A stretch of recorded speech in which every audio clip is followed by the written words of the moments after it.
Talking to oneself is a habit everyone indulges in. We could no more stop talking to ourselves than we could stop eating and drinking. All that we can do is control the nature and the direction of our inner conversation. Most of us are totally unaware of the fact that our inner conversations are the causes of the circumstances of our life. We are told that as a man thinketh in his heart, so is he. But do we know that man's thinking follows the tracks laid down in his own inner conversations? To turn the tracks to which he is tied in the direction in which he wants to go, he must put off his former conversation, which is called in the Bible the old man, and be renewed in the spirit of his mind. Speech is the image of mind. Therefore, to change his mind, he must first change his speech. By speech is meant those mental conversations we carry on with ourselves. The world is a magic circle of infinite possible mental transformations, for there are an infinite number of possible mental conversations. When man discovers the creative power of inner talking, he will realize his function and his mission in life. Then he can act to a purpose. Without such knowledge, he acts unconsciously. Everything is a manifestation of the mental conversations which go on in us without our being aware of them. But as civilized beings, we must become aware of them and act with a purpose. A man's mental conversations attracts his life. As long as there is no change in his inner talking, the personal history of the man remains the same. To attempt to change the world before we change our inner talking is the struggle against the very nature of things. Man can go round and round in the same circle of disappointments and misfortunes, not seeing them as caused by his own negative inner talking, but as caused by others. This may seem far-fetched, but it is a matter which lends itself to research and experiment. The formula the chemist illustrates is not more certainly provable than the formula of this science by which words are clothed in objective reality. One day a girl told me of her difficulties in working with her employer. She was convinced that he unjustly criticized and rejected her very best efforts. Upon hearing her story, I explained that if she thought him unfair, it was a sure sign that she herself was in need of a new conversation piece. There was no doubt that she was mentally arguing with her employer, for others only echo that which we whisper to them in secret. She confessed that she argued with him mentally all day long. When she realized what she had been doing, she agreed to change her inner conversations with her employer. She imagined that he had congratulated her on her fine work, and that she, in turn, had thanked him for his praise and kindness. To her great delight, she soon discovered that her own attitude was the cause of all that befell her. The behavior of her employer reversed itself. It echoed, as it had always done, her mental conversations with him. I rarely see a person alone without wondering to what conversation piece is he tied. On what mysterious track is he walking? We must begin to take life consciously, for the solution of all problems lies just in this. The second man, the Lord from heaven in all of us, is trying to become self-conscious in the body, that he may be about his Father's business. What are his labors? To imitate his Father, to become master of the word, master of his inner talking, that he may mold this world of ours into a likeness with the kingdom of love. The prophet said, "Be ye imitators of God as dear children." How would I imitate God? Well, we are told that God calls things that are not seen as though they were seen, and the unseen become seen. This is the way the girl called forth praise and kindness from her employer. She carried on an imaginary conversation with her employer from the premise that he had praised her work, and he did. Our inner conversations represent in various ways the world we live in. Our individual worlds are self-revelations of our own inner speech. We are told that every idle word that men shall speak, they shall give account thereof. For by their words they shall be justified, and by their words they shall be condemned. We abandon ourselves to negative inner talking, yet expect to retain command of life. Our present mental conversations do not recede into the past as man believes. They advanced into the future to confront us as wasted or invested words. My word, said the prophet, shall not return unto me void, but it shall accomplish that which I please, and it shall prosper in all the things whereto I sent it. How would I send my word to help a friend? I would imagine that I am hearing his voice, that he is physically present, that my hand is on him.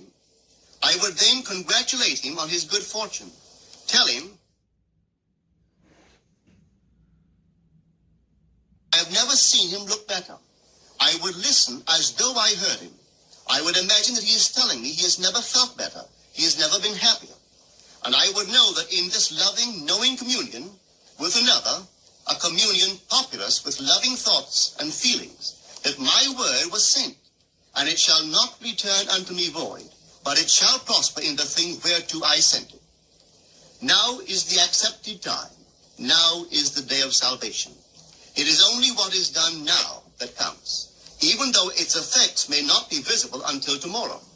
Be called not aloud, but by an inner effort of intense attention. To listen attentively, as though you heard, is to create. The events and relationships of life are your word made visible.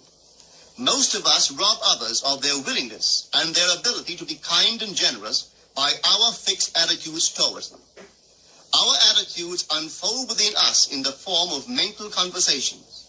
Inner talking from premises of fulfilled desire is the way to consciously create circumstances.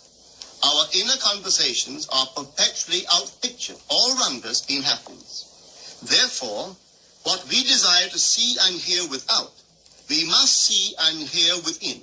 For the whole manifested world goes to show us what use we have made of the word.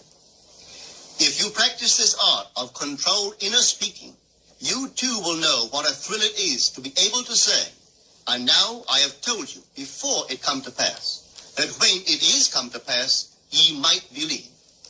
You will be able to consciously use your imagination to transform and channel the immense creative energies of your inner speech from the mental, emotional level to the physical level.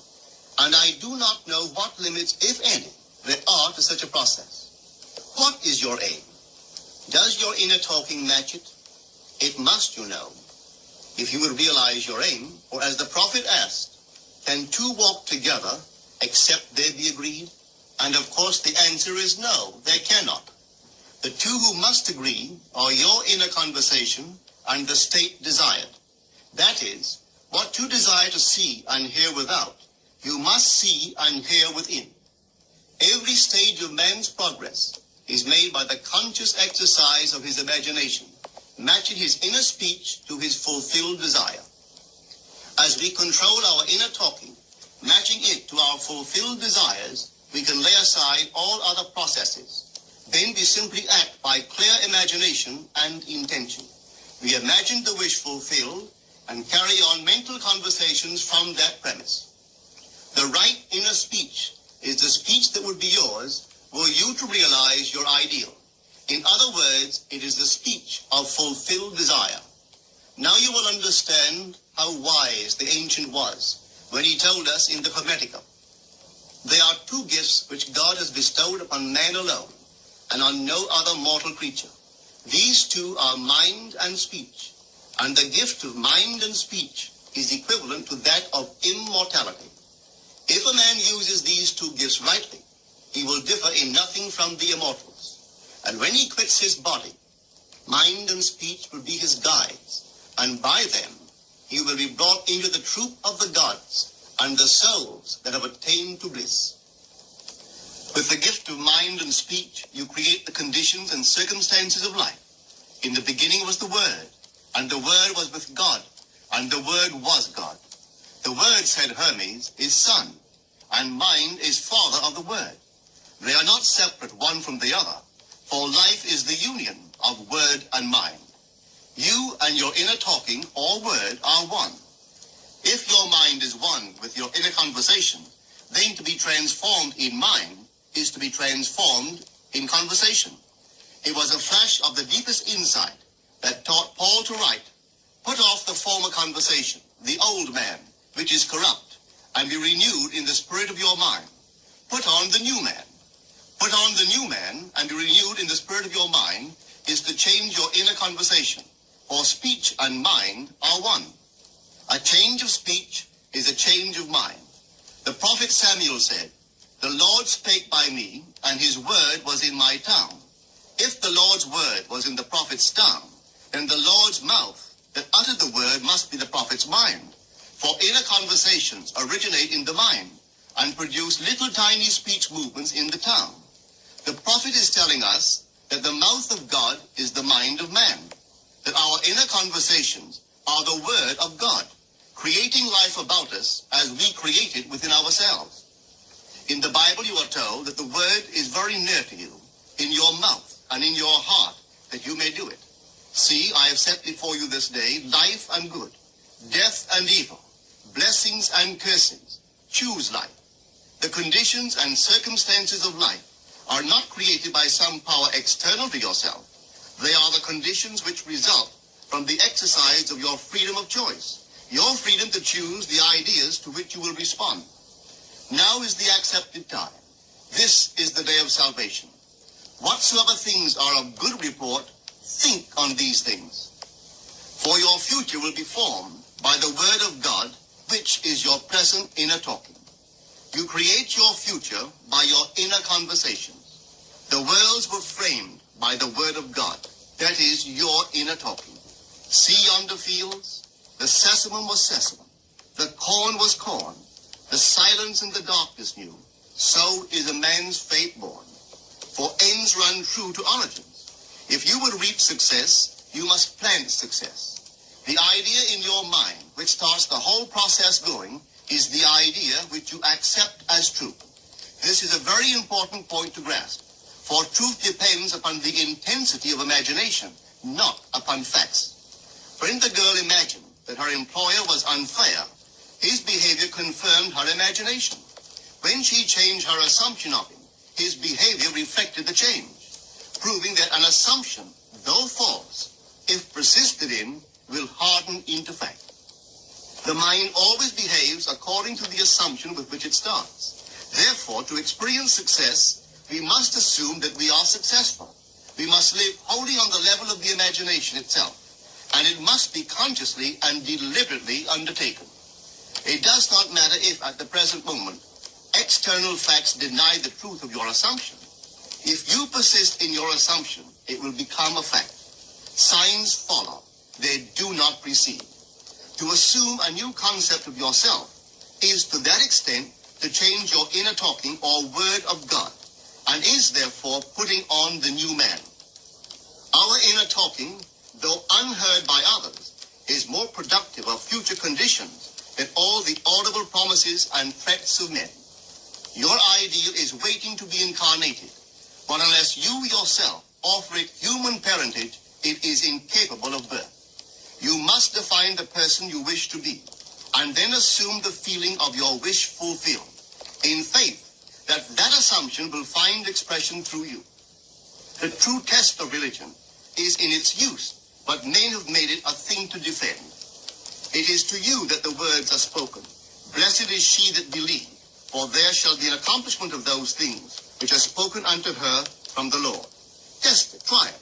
Conceive yourself to be one that you want to be, and remain faithful to that conception.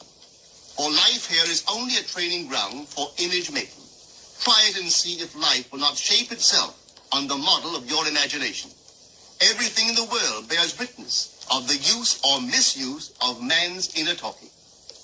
Negative inner talking, particularly evil and envious inner talking, are the breeding ground of the future battlefields and penitentiaries of the world. Through habit, man has developed a secret affection for these negative inner conversations. Through them, he justifies failure, criticizes his neighbors, gloats over the distress of others, and in general, pours out his venom on all. Such misuse of the word perpetuates the violence of the world. The transformation of self requires that we meditate on a given phrase, a phrase which implies that our ideal is realized, and inwardly affirm it over and over and over again until we are inwardly affected by its implication, until we are possessed by it. Hold fast to your noble inner convictions or conversations. Nothing can take them from you but yourself. Nothing can stop them from becoming objective facts. All things are generated out of your imagination by the word of God, which is your own inner conversation. And every imagination reaps its own words, which it has inwardly spoken. The great secret of success is a controlled inner conversation from premises of fulfilled desire.